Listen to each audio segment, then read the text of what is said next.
Under the moon's sickly glow, the air grows thick with a stench of rot and dread, and the wind carries whispers of a butcher whose cruelty stains the earth itself. Decades ago, he lived there, a hulking figure, his apron smeared with blood, his eyes glinting with a madness no man could name. To guard his decrepit home, he staked the severed heads of pigs along the road, their lifeless eyes staring from rotting skulls. The grotesque totems swayed in the breeze, a warning to any who dared trespass.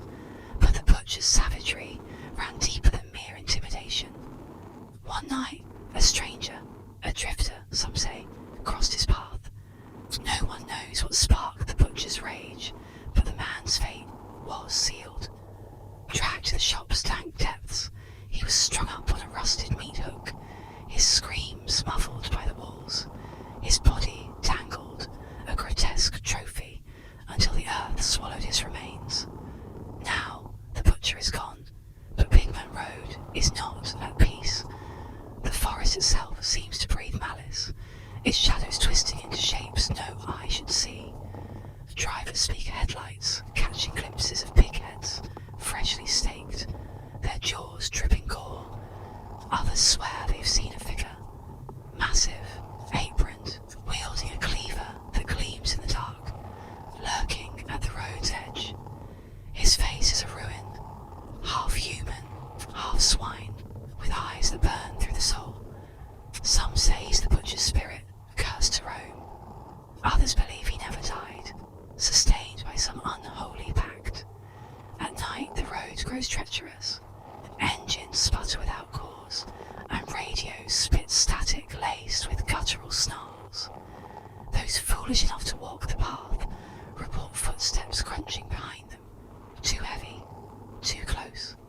The brave who venture to the abandoned shop find it untouched by time.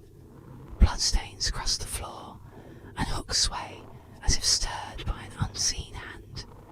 Some claim to hear a low, wet grunt, or feel a breath reeking of slaughter on their neck. The locals avoid Pigman Road after dusk. They warn of disappearances, hunters, teens, wanderers, vanished without a trace, their fates etched in the butcher's legacy.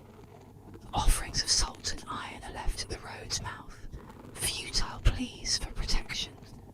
Yet the pigman's hunger endures, his cleaver ever sharp. If you must drive that cursed stretch, keep your windows up and your gaze forward. Ignore the thump against your car, the shadow in your mirror. For the pigman is no mere legend. He is the road's keeper, its butcher, its devourer. And on Holland Road, the meat hook waits, cold and empty, for its next guest. One taking her further into the heart of darkness. A prickle of unease ran down her spine, a sense of being watched, of being followed. A pair of headlights appeared in her rearview mirror, growing larger, closer. The car behind her, a dark, indistinct shape, began to tailgate, its high beams flashing intermittently, blinding her with bursts of light. Fear, cold and sharp, gripped her heart. She pressed down on the accelerator, desperate to put distance between herself and her pursuer. The car behind her matched her speed, its high beams flashing again, a persistent, menacing presence. She swerved, trying to shake off her pursuer, but the dark car followed, its presence growing more insistent, more threatening. Terror clawed at her throat, choking off her breath. She gripped the steering wheel, her knuckles white, her heart pounding against her ribs. Finally, she reached her driveway, the familiar glow of her porch light a beacon in the darkness. She fumbled with her keys, her hands trembling, desperate to get inside, to escape the menacing presence behind her. As she reached for the door handle, the car behind her stopped, its headlights illuminating her car, its high beams flashing one last time. A figure emerged from the pursuing car, a dark silhouette against the headlights. He approached her slowly, his face obscured by shadows. Terror choked her, her scream trapped in her throat. The figure leaned closer, his voice a low whisper. "Check your back seat.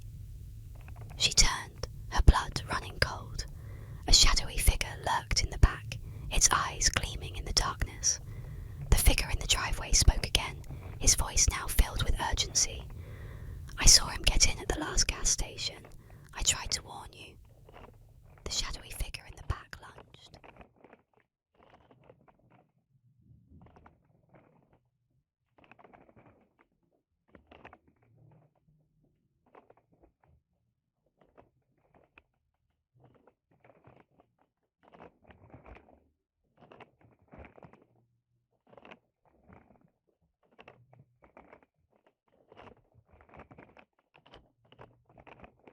The year was 2001. As the blistering heat of the Indian summer poured down upon New Delhi, a new kind of terror stalked the city, one that struck when the sun dipped below the horizon. It started with whispers, a shadowy figure, neither man nor beast, leaping between rooftops with impossible agility. Witnesses claimed it had glowing red eyes that burned like embers in the dark. Its body was covered in thick, matted fur, and its long, clawed fingers could tear through flesh like paper. Some described its movements as erratic, half human, half monkey, while others swore it vanished into thin air the moment it was pursued. The attacks came swiftly and without warning. Victims awoke to find deep scratches on their backs, as if some unseen predator had marked them while they slept. Others reported being chased through the narrow alleyways, only to hear eerie, guttural growls behind them. A few, in their blind panic, leaped from balconies in a desperate bid to escape. Some survived with broken bones. Others were not so lucky. Panic gripped the city. The police patrolled the streets, but their flashlights revealed nothing but empty air. The media fanned the flames, painting the monkey man as a phantom predator that fed on fear itself. With every new report, the legend grew. It could change shape. It could scale walls like an insect. It could paralyze its victims with a single touch. Soon, mass hysteria took hold. Mobs roamed the streets, wielding sticks and iron rods, attacking anything that moved in the shadows. A homeless man was beaten to death, mistaken for the demon. Fear twisted reality. People saw the monkey man even when it wasn't there. Then, just as suddenly as it appeared, the creature vanished. The reports stopped. The scratches faded. The nightmares retreated into memory. Some claimed it had never existed at all, that it was nothing more than collective delusion, a city driven mad by its own paranoia. But even now, on restless nights, some still whisper of the monkey man of Delhi. Some say it still watches from the rooftops, waiting for the right moment to return. And if you listen closely, in the dead of night, you might just hear the soft patter of clawed feet above your head.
In the forgotten corners of Kansas, hidden deep in the eerie silence of Stoll Cemetery, lies a dark secret, one that should never be sought but forever lingers.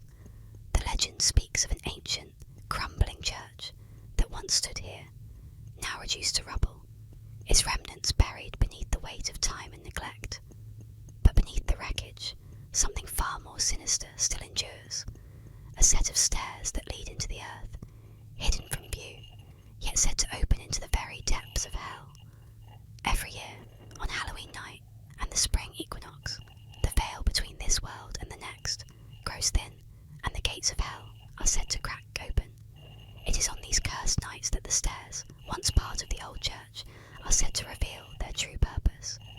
serving as a direct passage to the other side. Those who venture too close report an unnatural cold, a weight in the air that presses down on their chest, and an oppressive silence that seems to swallow all sound. The stories are chilling. Some claim to have seen shadows move at the edge of their vision, whispers from unseen voices calling them forward, urging them to descend. But none are foolish enough to go further. Many who have dared to approach speak of the heavy, suffocating presence that lingers near the steps, a force that watches from the dark. And though the church is long gone, the legend persists. For in the dead of night, when the moon is hidden and the air turns thick with dread, the stairs to hell are said to open, waiting for those who are brave or cursed enough to glimpse what lies beyond. But be warned, once you look into that darkness, it might never let you go.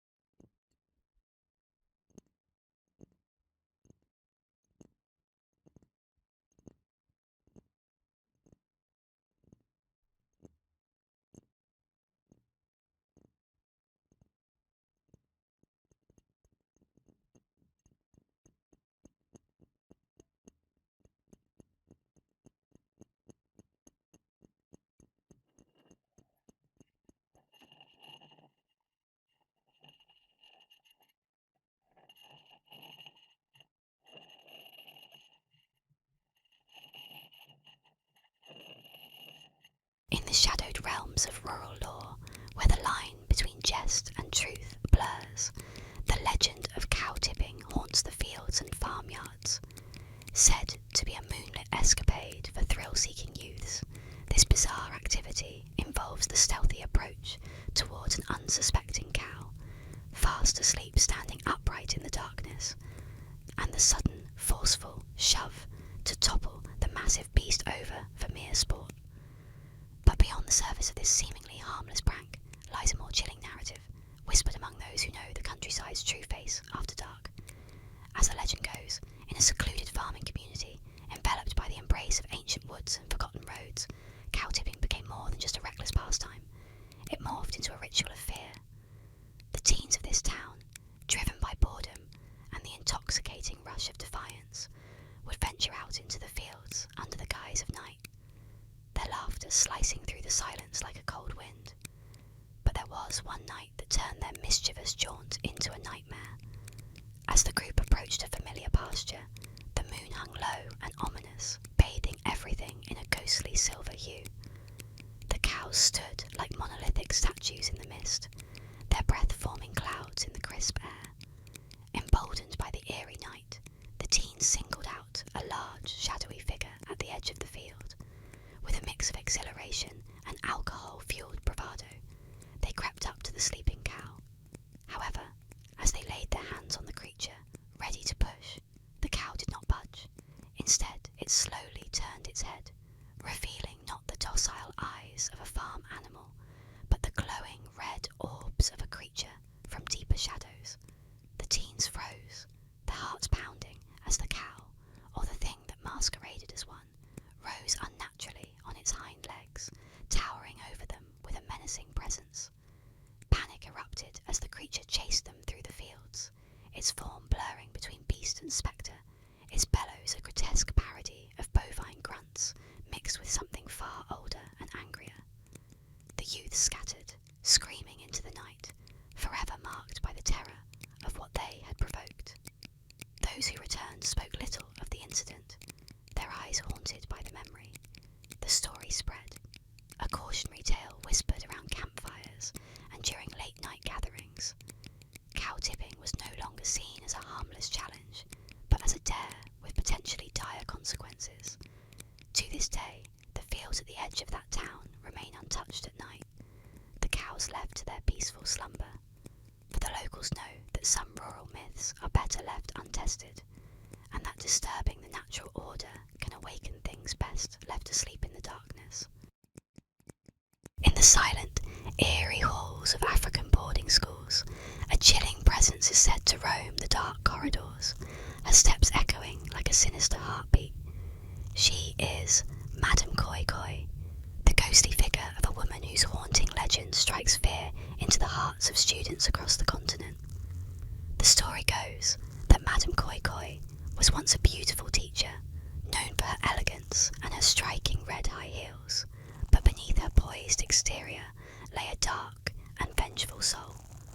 According to the legend, she was cruel to her students, punishing them mercilessly for even the smallest mistakes.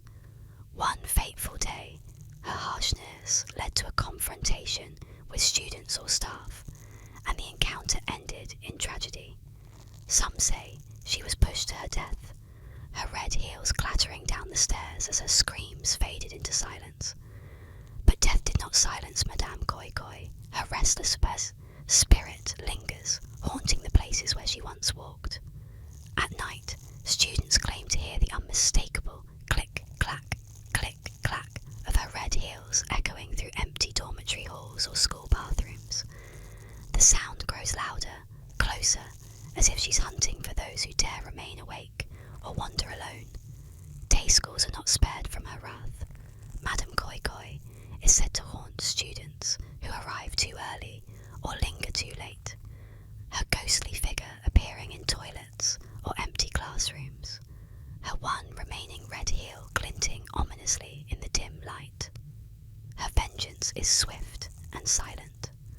Some students claim to have felt her icy grip, while others report the sight of her disfigured face, her expression twisted with rage and sorrow. No one knows what she truly seeks: revenge, redemption, or simply a victim to share her eternal torment. To this day, students whisper warnings: never walk the halls alone at night, and if you hear the haunting click-clack of Madame Koi Koi's heels, run, for she is always watching, always waiting.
On fog-choked nights along Niles Canyon Road, drivers tell of a girl in white standing alone by the roadside.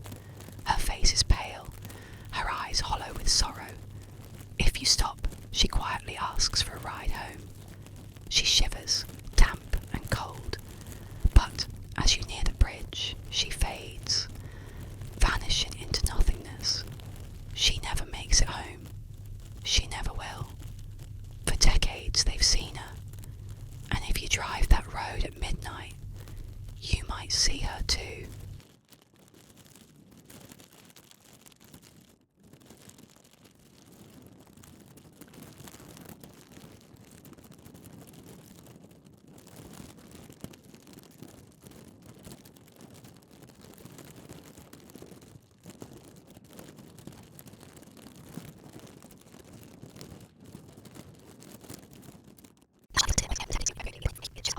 Figure, a trick of the light and angle that fueled the myth. Despite the truth, the legend persists. Some still claim that when watching the film late at night, they catch a glimpse of the hanging munchkin, the shadow of a tragedy that never truly happened, but has haunted the film's legacy all the same.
In the dark corners of Chicago's streets, there's a chilling tale that has haunted the city since 1991.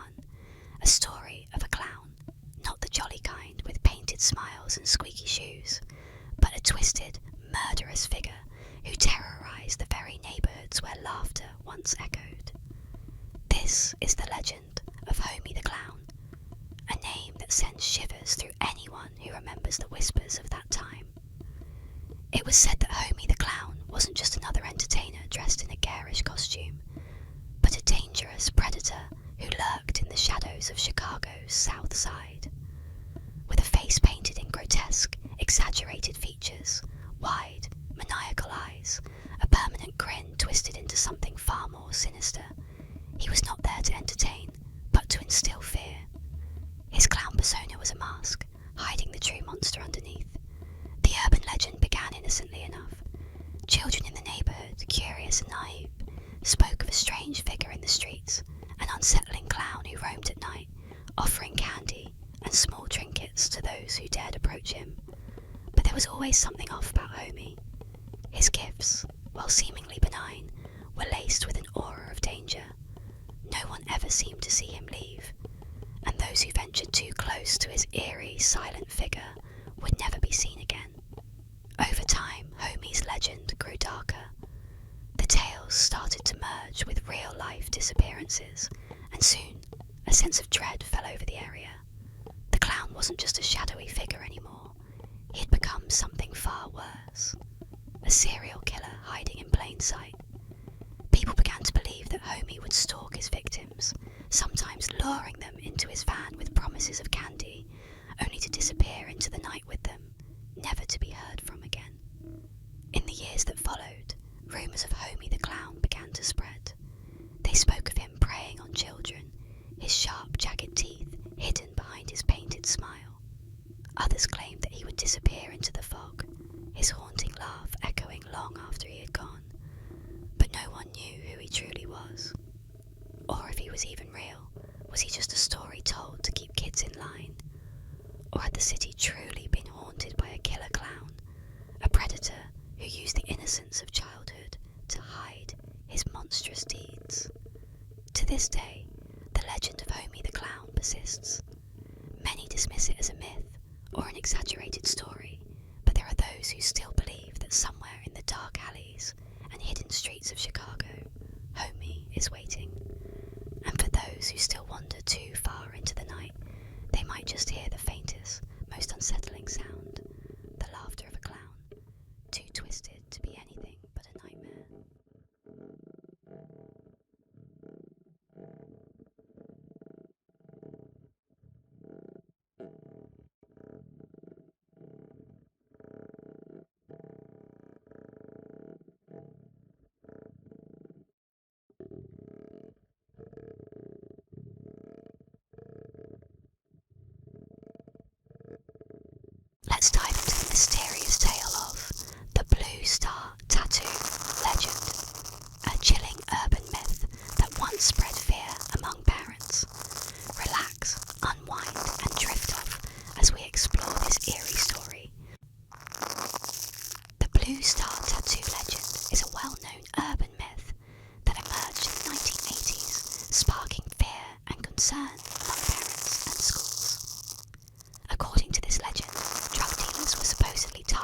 young children by distributing LSD-laced temporary tattoos disguised as innocent stickers or lick and stick tattoos. These tattoos, often said to feature blue stars, butterflies, or other fun designs, were believed to be soaked in LSD, a potent hallucinogenic drug. The legend typically portrayed a scenario where unsuspecting children would receive these tattoos from strangers or through the mail. Once the tattoo was applied to the skin, the drug would allegedly seep through the pores, causing hallucinations and potentially dangerous effects.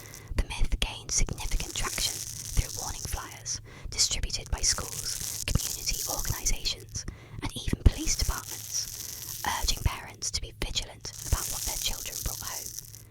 One common version of the story described the tattoos being handed out at playgrounds or schools by individuals looking to get children addicted to drugs at an early age. The tattoos were described as brightly coloured and appealing to kids, further feeding into the panic.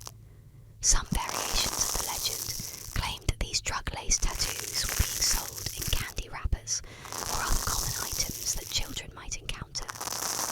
Despite the widespread panic that the blue star tattoo legend caused, there was never any verifiable evidence to support the claims. No confirmed cases of children being harmed by LSD-laced tattoos were ever reported. However, the fear it instilled in communities was very real, leading to increased warnings and stricter scrutiny of items given to children by strangers. Experts have since debunked the legend, explaining that LSD is unlikely to be absorbed through the skin in the way the myth suggested. Additionally, the idea of drug dealers giving away expensive drugs like LSD to children for free was deemed highly improbable. The legend, like many urban myths, played on the fears of parents during a time when drug use and awareness were on the rise, particularly in schools.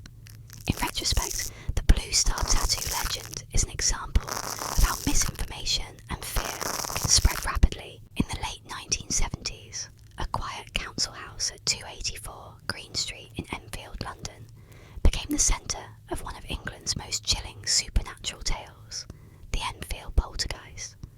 Between 1977 and 1979, the Hodgson family, especially two young sisters, Janet and Margaret, found themselves at the mercy of a malevolent force lurking within their home. What began as strange noises soon spiralled into a full-blown haunting that would terrify all who witnessed it. The haunting started subtly, objects shifting, knocking sounds echoing through the night. But as days passed, the activity grew more violent. Furniture slid across rooms by unseen hands, toys flew through the air, and chilling voices filled the house. At the heart of it all was Janet, just 11 years old, who appeared to be the poltergeist's primary target. She would often fall into violent trances, speaking in a guttural voice that was far from her own, claiming to be an old man who had died in the house. Witnesses, including police officers and paranormal investigators, were horrified as they saw objects move and heard disembodied voices with their own eyes and ears. One officer reported seeing a heavy chair slide across the floor, while investigators observed Janet levitating and being thrown from her bed as if lifted by invisible hands. The poltergeist's presence was relentless, bringing a sense of dread and terror to everyone involved. Attempts to communicate with the spirit revealed its bitter rage and violent intent. It would mock the family, taunt the investigators, and even threaten anyone who dared to interfere. Those who entered the house often felt an overwhelming coldness, a suffocating presence pressing down on them. The Enfield poltergeist remains a mystery, dividing skeptics and believers alike. Some claim it was a hoax, a trick played by young girls seeking attention, but others insist the terror was real, that the house on Green Street was truly haunted by a force beyond this world. Even today, the Enfield poltergeist stands as one of the most disturbing cases of supernatural activity, a dark chapter in London's history that lingers in the shadows, a warning that some spirits do not rest easily.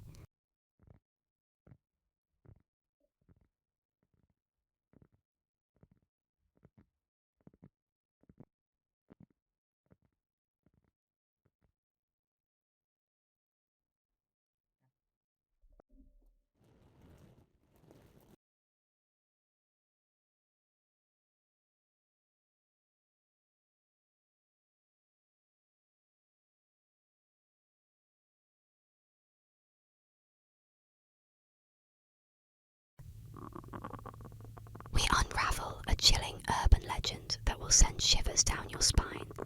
Relax, close your eyes, and listen closely as we explore the celebrity death rule of threes, where fame meets fate. There's an unsettling superstition whispered among those who follow the lives of the rich and famous. It's known as the celebrity death rule of threes. According to the legend, when one celebrity dies, it's never alone. Soon after, another will follow, and then a third, completing the grim trilogy. Some dismiss it as coincidence, but for those who believe, it's a chilling curse that's all too real. It begins with an unexpected death, a movie star, a politician, or a beloved public figure. Their death sends shockwaves through the world, but instead of mourning in peace, those who know the rule brace themselves. The air thickens with dread as everyone watches, waiting for the next famous name to drop. It always happens. A second dies, sometimes in a freak accident, other times from a sudden illness. And before anyone can fully comprehend the loss, a third is gone, sealing the pattern. The media, of course, reports each death as its own tragedy, but those who know the rules sense something more sinister at work. The connections between the deaths seem too eerie to ignore. Sometimes they've all worked together, met each other at events, or shared a strange bond. Other times, the deaths are separated by oceans, yet the pattern persists. 1, 2, 3, like clockwork, the reaper collects his due. Some say the rule traces back to ancient beliefs, where powerful individuals were thought to be marked by destiny, their lives intertwined in mysterious ways. Others believe it's the consequence of fame itself, a dark energy that surrounds those who rise too high. A few even whisper that behind the scenes, there's a secret group that orchestrates these deaths, a shadowy cabal pulling the strings to keep the balance. Whatever the cause, the rule has been proven time and time again. Celebrity after celebrity, politician after politician, falling in threes, as if the universe demands their lives in groups, is a haunting reminder that no matter how famous, how untouchable, no one can escape the inevitable. And the scariest part, it's only a matter of time before the cycle begins again. One dies, and you know, two more will follow, completing the trio before the rule rests. For now.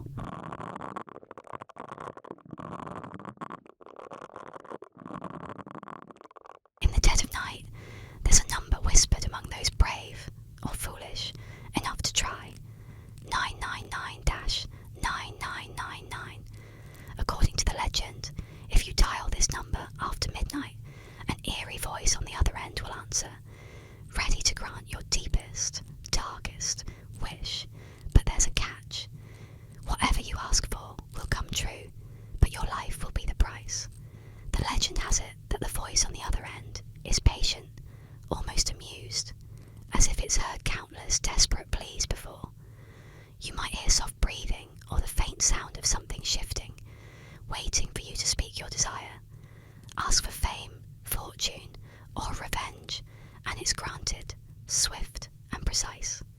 But the moment your wish is fulfilled, your fate is sealed. Witnesses claim that people who dared to make the call found themselves in strange, terrifying accidents shortly after, as if some unseen force had come to collect their due. Stories tell of a girl who dialed the number to become the most popular student in school. She achieved her wish, but within days she was found dead under mysterious circumstances. Her phone lying beside her with 9999999 still on the screen. Another tale recounts a young man who asked for unimaginable wealth, only to be discovered lifeless in his luxury apartment just days later, the phone's last call pointing to that same cursed number. In 2002, the legend inspired a horror film, 9999999, where the cursed number brings terror to those who dare to test its power. Even today, some thrill seekers and skeptics dial 9999999 after midnight, hoping to prove the legend false. As the silence stretches on and the dial tone fades, some swear they hear a faint voice, asking softly, "What is your wish?"